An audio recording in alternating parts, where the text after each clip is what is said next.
Hello everyone, a very warm welcome to the channel. This is Pragati. Our topic for today is the art of Indus Valley civilization. So let's quickly begin with it. Firstly, we are going to look at a historical background of the Indus Valley civilization. It was a Bronze Age civilization that lasted from 3300 BCE to 1300 BCE. BCE is before Common Era, before 1st century AD. And now we are living in 2024, so it will amount to 3300 years plus 2024, that will be 5324 years before from the present. Then it extends from northeast Afghanistan to Pakistan and northwest India.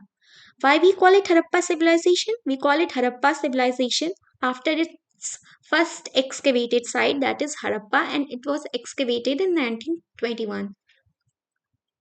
Two major sites of the Indus Valley civilization are Harappa and Mohenjo-Daro. Both are now in Pakistan. Then major sites in India are Kalibangan, that is in Rajasthan. Dholavira and Lothal are in Gujarat. Ropar is in Punjab and Rakhi Gadi is in Haryana. The major forms of arts that we are going to study in this lesson will be stone and bronze sculptures, terracotta figures, seals, pottery, and jewelry. Let's quickly look at the geographical locations of these sites. This is Mohenjo-Daro, Harappa, both are now in Pakistan. Then we have Ropar, Punjab, Rakhi Gadi, Haryana, Kalibangan in Rajasthan, and Dholavira, Lothal in Gujarat. And Lothal was a very important, the only port city of the Indus Valley civilization.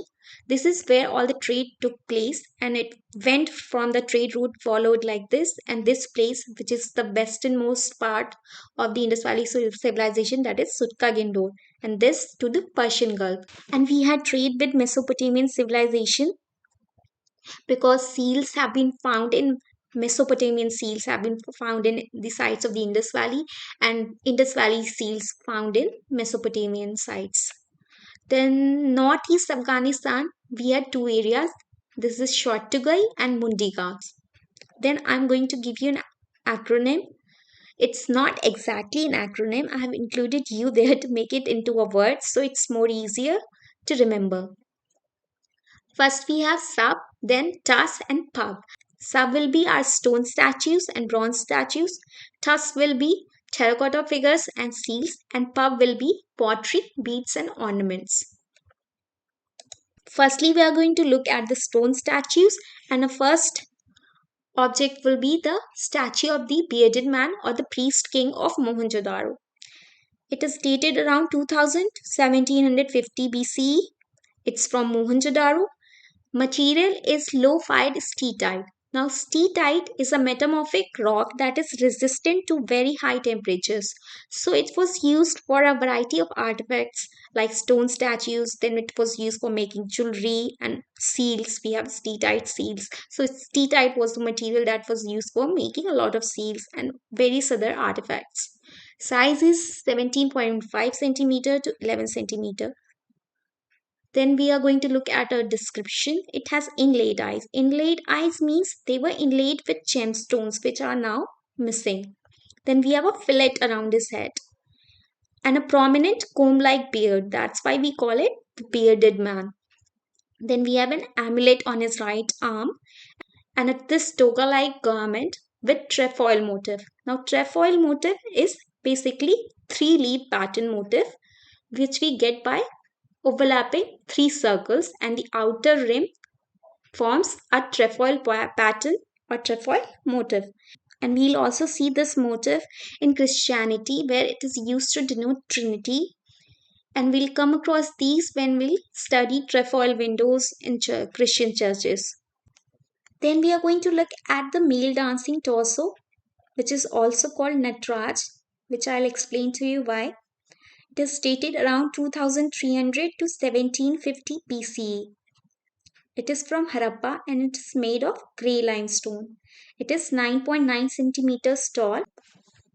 Then we have socket holes in neck and shoulder for the attachment of arms and head. This was common for most of the statues of the Indus Valley, that neck and arms they were attached separately. Then the body weight is resting on the right leg. while the left leg is raised, just like in Natraj idols. You must have seen the Natraj idols. The posture is quite similar to what we have in Natraj idol. That's why we call it Natraj. And it is in National Museum, New Delhi. Then we are going to look at the red Jasper male torso. It is dated around 2300 to 1750 BC. This date is quite common for most of the statues. It is Harappa. Material is red jasper stone. Size is 9.2 centimeters by 5.5 centimeters.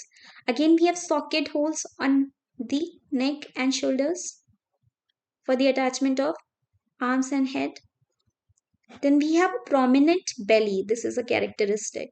Prominent belly, which is signifier of physical and spiritual well-being, and the Indian concept of yogic breath control. And this I'm saying according to the art historian Benjamin Rowland. Some scholars suggested that because of its anatomical accuracy, it might be from Hellenistic art.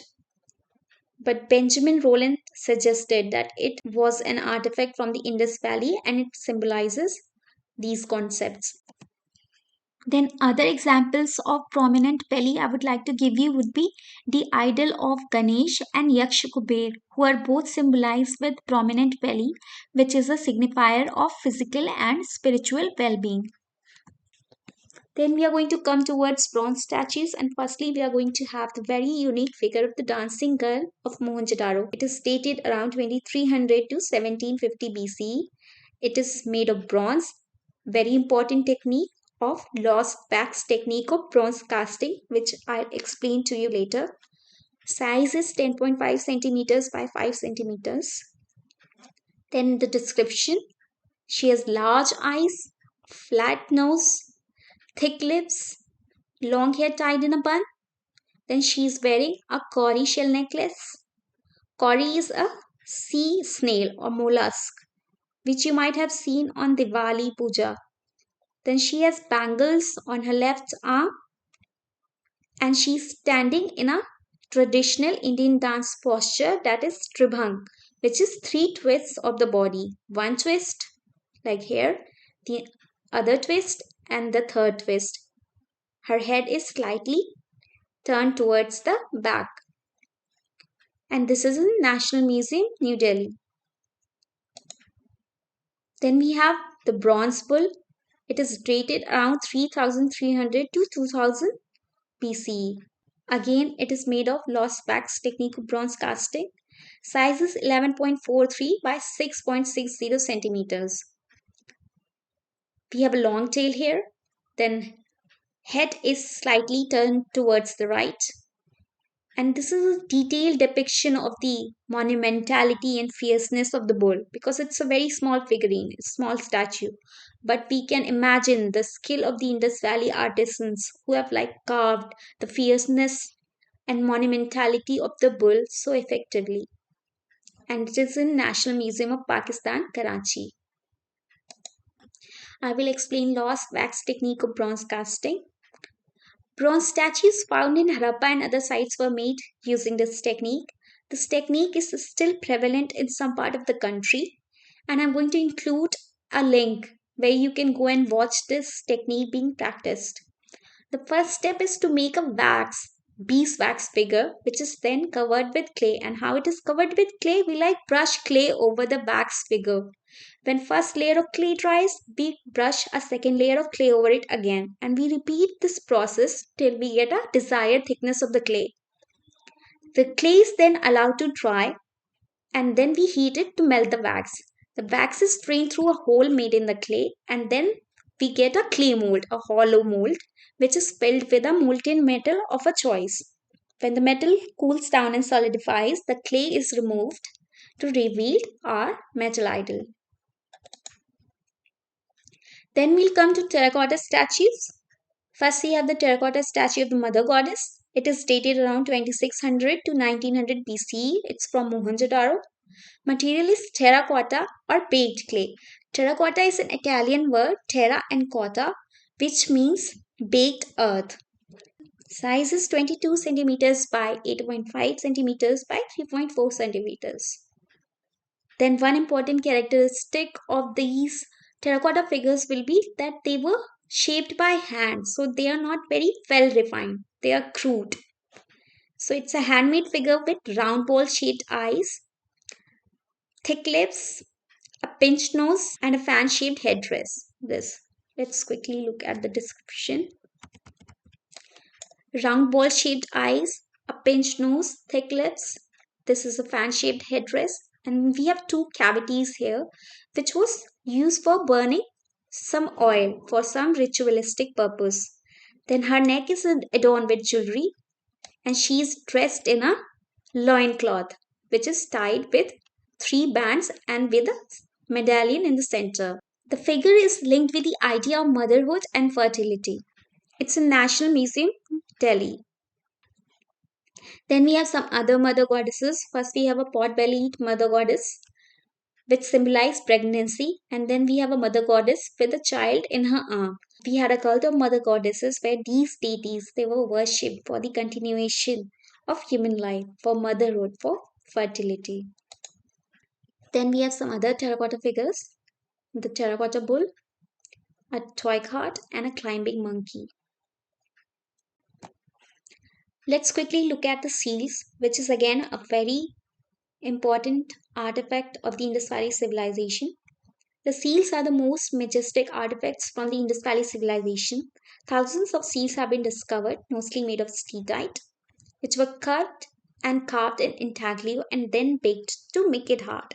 Carved in intaglio means the positive part of the image. It was carved out, and the negative part was left in relief.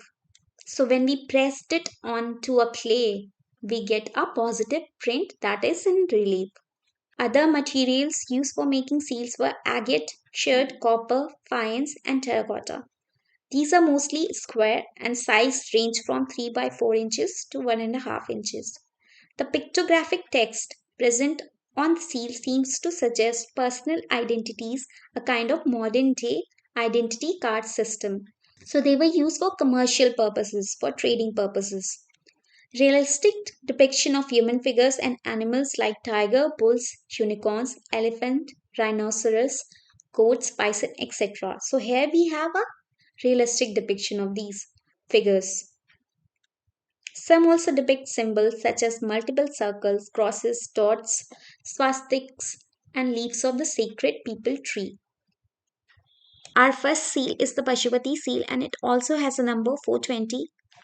It is dated around 2500 to 2400 BCE. It's from Mohenjo-Daro. Material is steatite. Size is 3.56 centimeters by 3.53 centimeters, and it is 0.76 centimeters thick. The central figure is seated in a yogic asana. And we have different theories regarding the iconography of this central figure. John Marshall, who was the first person to document the seal, identified it with Shiva or Rudra, but later scholars discarded this theory and suggested that it might represent Agni or Varun. And then we have Doris Srinivasan, who claimed that it might represent a divine buffalo man or a bull man because the face has bovine features which are quite similar to the horned mask from Mohenjo-Daro and the Kalibangan bull. Here you can make out these bovine features. And then the other animals that are represented on the seals are an elephant, then this is a rhinoceros, a buffalo, a tiger, and then this is in broken condition. So we have two deers which are depicted below the throne. And this is in National Museum, New Delhi, India. Then we are going to look at the unicorn seals. Dated around 26. This one is dated around 2600 to 1900 BCE. It's of Mohenjo-Daro. Material is steatite, size 3.8 by 3.8 and 1 centimeter thick. Among the animals, the unicorn has been a very prevalent motif. So we have a lot of seals, unicorn seals that have been excavated at various sites of the Indus Valley. The figure is often accompanied by the sacred offering stand, which some scholars suggest is a container for soma. And soma is an intoxicant drink or somras, and it comes from a plant that is a mushroom. Like this is a sacred offering stand, this ball container for soma, and then we have a sleeve like cylindrical shape that might be a filter for soma or a feeding trough through which the animal drank. This is from the Metropolitan Museum from New York. Then we are going to look at the bull seal. It is dated around 2600 to 1900 BC. It's from Harappa. Material is steatite. Size is 3.7 centimeters by 3.7 centimeters by 1.5 centimeters.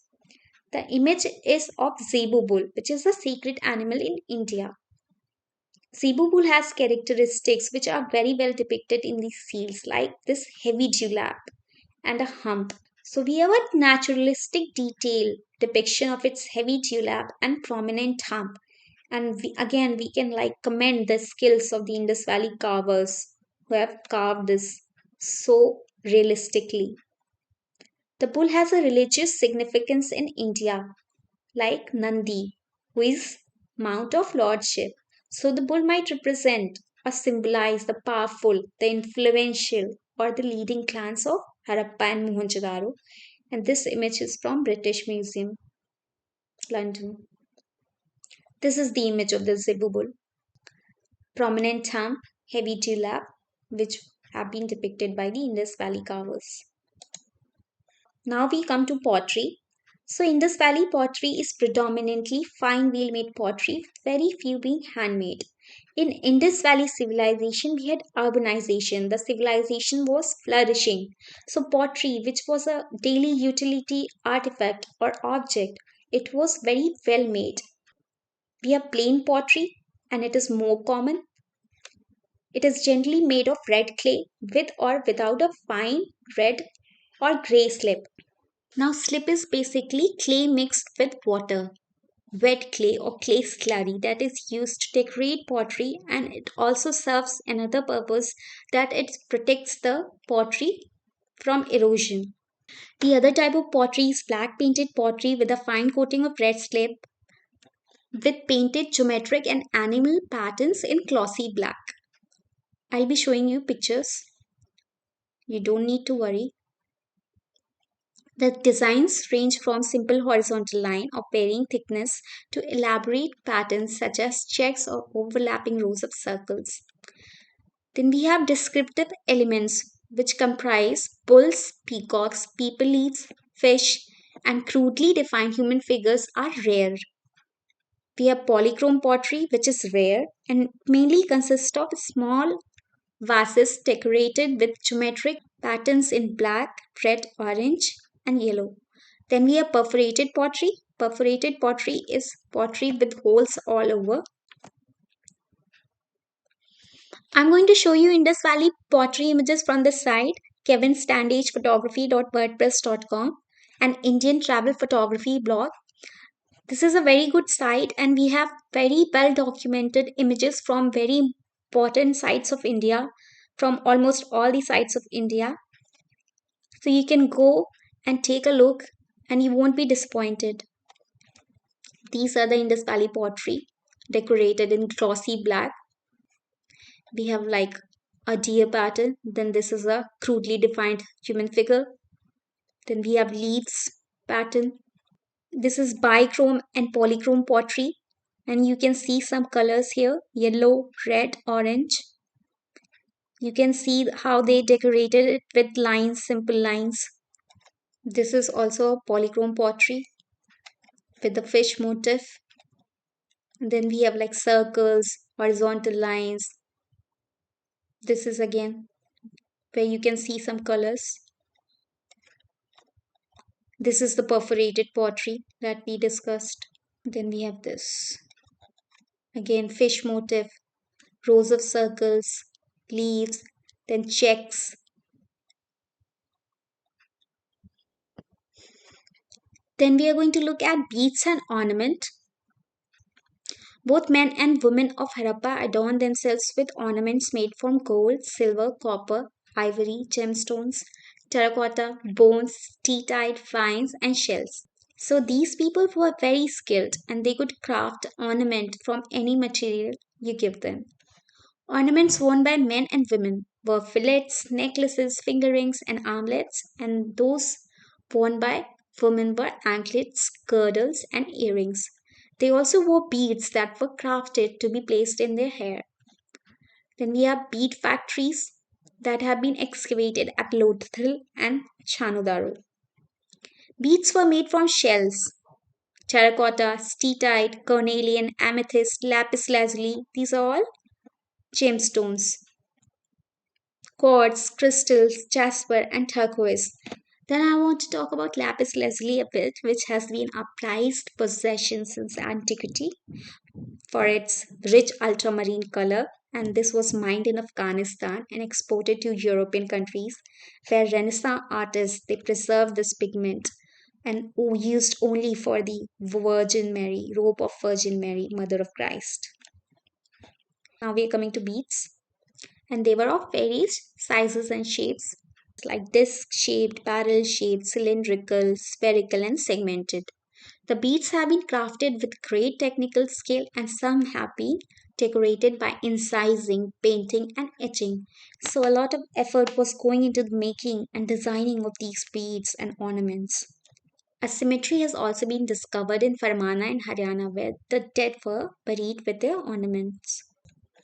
Let's quickly look at a bangle from the same side and then some jewelry items.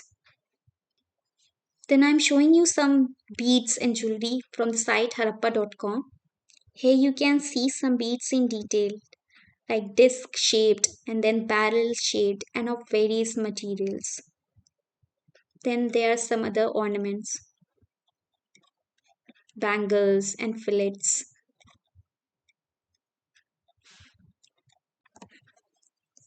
This is the end of a lesson. Thank you so much for learning.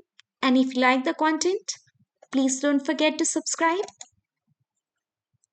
And we are quickly going to end with a motto that story of art is the story of us all. Thank you. See you in the next lesson.